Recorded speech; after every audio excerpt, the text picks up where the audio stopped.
கர்த்தருடைய பரிசுத்த நாமத்துக்கு மகிமை உண்டாகட்டும். ஆண்டவரும் உலக இரட்சகருமாகிய இயேசு கிறிஸ்துவின் ஈடு இணையற்ற இன்ப நாமத்தில் உங்கள் யாவரையும் வாழ்த்துகிறேன். கர்த்தருக்குள்ளாக உங்களை ஆசீர்வதிக்கிறேன். கர்த்தர் தாமே இந்த நாளையும் உங்களுக்கு ஆசீர்வாதமாக, அற்புதமாக, சமாதானமாக, தேவ கிருபையோடு உங்களை வழிநடத்துவாராக. கிறிஸ்துவுக்குள் பிரியமானவர்களே, இந்த நாளிலும் தியானத்திற்காக எடுத்துக்கொண்ட பரிசுத்த வேதாகமத்தினுடைய பகுதி சங்கீத புஸ்தகம் 146வது சங்கீதம். அதில் 5வது வசனம். சங்கீதம் 146வது சங்கீதம் 5வது வசனம். யாக்கோபின் தேவனை தன் துணையாக கொண்டிருந்து தன் தேவனாகிய கர்த்தர் மேல் நம்பிக்கை வைக்கிற மனுஷன் பாக்கியவான். யாக்கோபின் தேவனை தன் துணையாக கொண்டிருந்து தன் தேவனாகிய கர்த்தர் மேல் நம்பிக்கை வைக்கிறவன் பாக்கியவான். பிரியமானவர்களே, ஒரு தொழிற்சாலையில் பணிபுரிந்து கொண்டிருந்த சிலரை முதலாளி திடீரென்று வேலையிலிருந்து நீக்கிவிட்டார். இனி எப்படி குடும்பத்தை நடத்துவது என்று எல்லாரும் துயரமாக, துக்கமாக இருந்தார்கள். ஆனால் அவர்களில் ஒருவன் மட்டும் எதை குறித்தும் கவலைப்படாமல் மிகுந்த சந்தோஷத்தோடு காணப்பட்டான். வேலை இழந்து இனி என்ன செய்வது என்று அறியாமல் நாங்கள் தவிக்கும்போது நீ மட்டும் எப்படி சந்தோஷமாய் இருக்கின்றாய் என்று அவனிடம் கேட்டனர். அவன் சொன்னான், நான் இந்த தொழிற்சாலையில் வேலை செய்தாலும் என்னுடைய முதலாளி தேவனே, என் குடும்பத்தின் எதிர்காலத்தை நிர்ணயிப்பது இந்த தொழிற்சாலையின் முதலாளி அல்ல, என் தேவன் அப்படின்னு பதில் சொன்னான். இங்கே எனக்கு வேலை இல்லை என்றால் இதைவிட வேறு எங்காவது என் தேவன் நல்ல வேலையை காட்டுவார். நான் ஏன் தேவையில்லாமல் கவலைப்பட வேண்டும் என்று சொன்னான் அவன். இந்த உலகத்தில் சில மனிதர்கள் மூலமாக நாம் நன்மைகளை பெற்றுக் கொண்டிருக்கலாம். சிலருடைய தயவினால் நம்முடைய வாழ்க்கை நன்றாக போய்க் கொண்டிருக்கலாம். ஆயினும் அவர்கள் கைவிடுவது நமக்கு தீமையாகி விடுவதில்லை. நாம் வாழ்வதும் வீழ்வதும் தேவனுடைய கையிலே உள்ளது. நாம் மனிதர்களை சார்ந்து நிற்காமல் தேவனை சார்ந்து நிற்க பழகிக்கொண்டால் மனிதர்கள் நம்மை கைவிட்டாலும் அதனால் நாம் கீழே விழுந்து விடுவதில்லை, நாம் சோர்ந்து போவதும் இல்லை. ஏன்னா தேவனை சார்ந்து இருக்கிறவர்களுக்கு எந்த பிரச்சனையும் இல்லை. அப்படியே இருந்தாலும் அதை சரி செய்கிறது தேவனுடைய வேலை. இன்னைக்கு அநேக கர்த்தருடைய பிள்ளைகள் மனுஷனை சார்ந்து சார்ந்து சார்ந்து அப்படி வாழ்க்கை பயணத்தை ஓட்டும் போது பல பிரச்சனைகளை சந்தித்து அவர் கடந்து போக முடியாமல் தடுமாற்றமும், அதனால வேதனைப்படுகிறதும், துக்கப்படுகிறதும், அதனால அடுத்தவர்களை குற்றம் கூறுகிறதும், குறை சொல்கிறதும், நான் இவங்களால என் வாழ்க்கை கெட்டு போச்சு, இந்த கம்பெனியில் வேலை பார்த்து என்ன பிரயோஜனம், இன்னாராதான் என் வேலை போச்சு அப்படின்னா சில பேர் புலம்புவார்கள். உயர்ந்த நிலையில இருந்து தாவீது சவுலினால் தூக்கி வீசப்பட்ட போது தாவீதின் வாழ்க்கை அஸ்தமிக்கவில்லை, உதயமாகவில்லை. அவன் ஏற்கனவே இருந்த மேன்மை நிலைமையில இருந்து தேவனால் அதிக மேன்மையான நிலைக்கு வந்து சேர்வதற்கு அது அவசியமா இருந்தது. தாவீதினுடைய வாழ்க்கையில அவன் சிறு வயதிலேயே ஆடுகளுக்கு பின்னாக போனாலும் தேவனை மகிமைப்படுத்தி வாழ்ந்தவன்.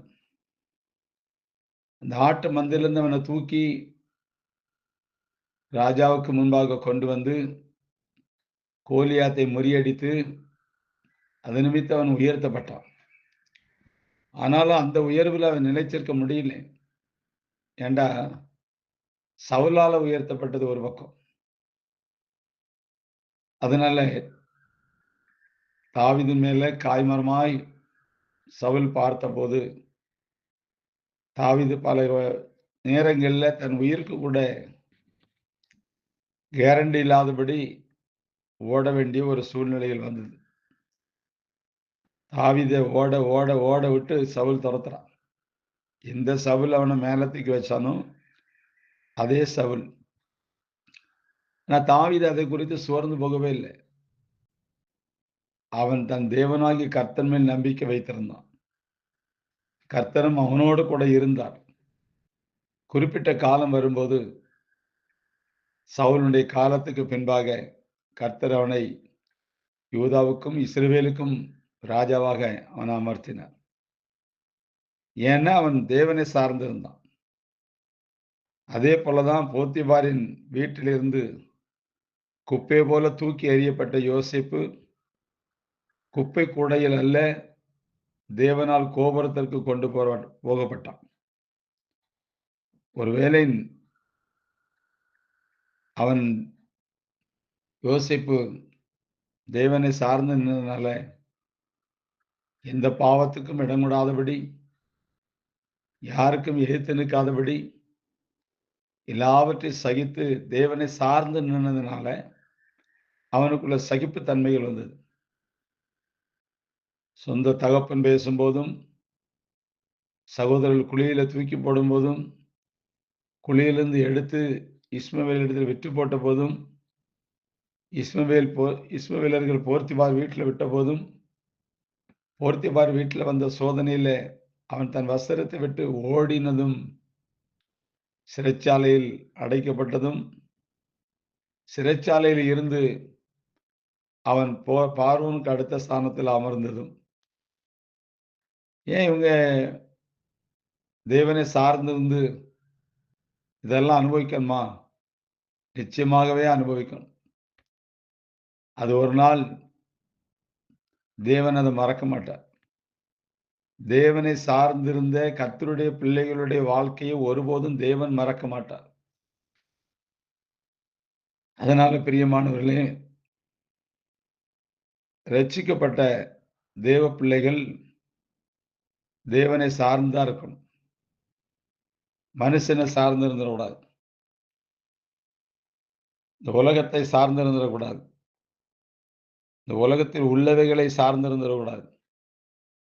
ஏன்னா என்னை படைத்தவரும் உருவாக்கியவரும் இந்த பூமிக்கு கொண்டு வந்தவரும் இதுவரைக்கும் நடத்துகிறவரும் அவர்தான். அவருடைய ஜீவன், அந்த ஜீவனுக்குள்ள என்னுடைய ஜீவன் மறைந்திருக்கிறது.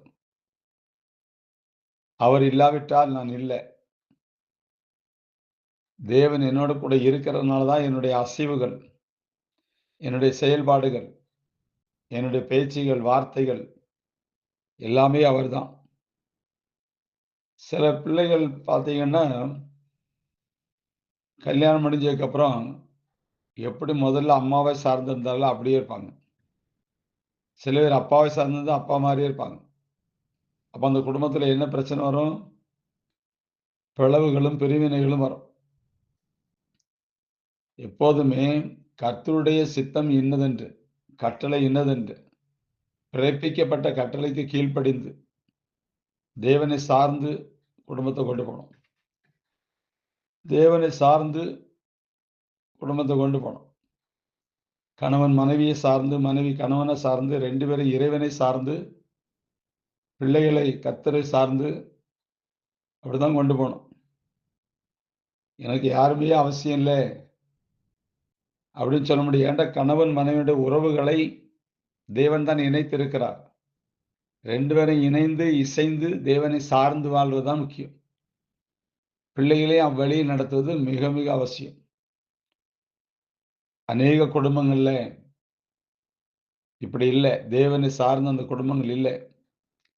சொந்த பந்தத்தை சார்ந்து, உறவினர்களை சார்ந்து, அதனால தேவ பிரமாணத்தை அவமதித்து, கட்டளைகளை புறக்கணித்து, தேவனை மறுதலித்து, சத்தியத்தை விட்டு விலகி, மனுஷர்களை சார்ந்திருப்பவர்களும் உண்டு.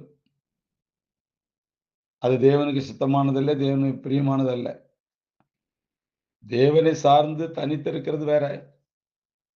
உயிரோட இருக்கும்போது கடைசி பரியந்தம் வரைக்கும் தேவனுடைய சத்தியத்தை சார்ந்து வாழ்வதுதான் தேவன் சித்தம்.